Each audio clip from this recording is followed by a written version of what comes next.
আসসালামু আলাইকুম। আমার বাবুদের ৭ মাস বয়সে ওজন কত হলো এবং তাদের ঠান্ডা আছে কিনা সেটাই শেয়ার করব তোমাদের সাথে। ভিডিওটি যদি ভালো লাগে তাহলে একটা লাইক, শেয়ার এবং সাবস্ক্রাইব করবেন। যেহেতু ওজন মাপার মেশিন আমার বাড়িতে নেই, তাই চলে গেলাম উপজেলা স্বাস্থ্য কমপ্লেক্সে। আমার বাড়ি থেকে স্বাস্থ্য কমপ্লেক্সে যেতে ৩ মিনিট সময় লাগে। টিকিট কাটলাম ৳৩ দিয়ে। টুইনদের এক টিকিটে দেখে সব ডক্টররা। টিকিট কেটে সরাসরি ঢুকে পড়লাম শিশু ডক্টরের রুমে। আমি প্রায় সময়ই ১২টা থেকে ১২:৩০ এর মধ্যে যাই। কারণ এই সময় ভিড় থাকে না, সিরিয়াল দিতে হয় না।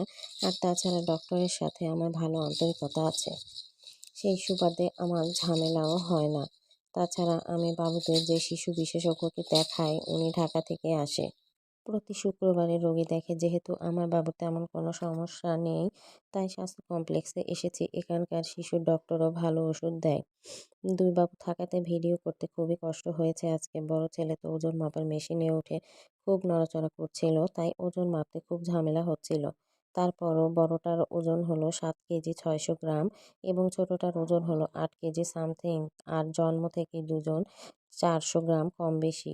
আর এই ডক্টরও এটা জানে। তাছাড়া ডক্টর দেখলো বাবুদের বুকে ঠান্ডা আছে কিনা। আমাকে ডক্টর বলল বাবুরা খুব ভালো আছে, কোনো সমস্যা নেই। আমি সেগুলো ভিডিওতে দেখাতে পারিনি। যাই হোক, আজ এ পর্যন্তই। ভিডিওটি ভালো লাগলে একটা লাইক, শেয়ার এবং সাবস্ক্রাইব করবেন। আল্লাহ হাফেজ।